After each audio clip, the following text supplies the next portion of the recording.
What inspired me to start Vesper is my feeling that we were not really treating patients as we should. You can go to the hospital, you can have a carpal tunnel done with anesthesia, you can have minor procedures completed that way, and in dentistry, complicated cases, special needs patients, medically compromised patients, and we don't have enough people to help with anesthesia and sedation. So it's just a vision of mine to really get this out in the dental community.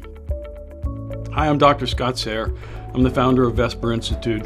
I've been practicing dentistry for 47 years, doing IV sedation the entire time. This is the first class of this type where we're really trying to do hands-on in the office, really trying to show doctors how safe it is, what they can do with it, rather than just putting them through, a round circle so that they can get in front of their state boards and get certified.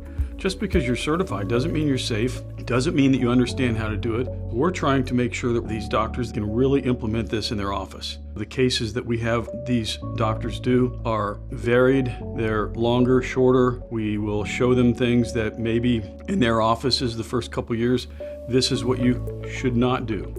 Why take on a difficult special needs patient when you're not to that level yet?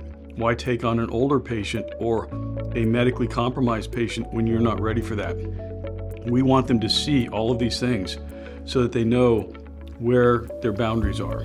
What's really remarkable is how these doctors start off slowly and then they get better at it. And with the Vesper Institute, we also want them to call us, to call Dr. Roberson, to call Dr. Resnick or myself. Should I do this case? Is this going to be too difficult? What would you say are the medications that we should use? How do we approach it so that it's safer for everybody? It's been remarkable. We've had several cohorts go through, and the docs have really appreciated what we've taught them.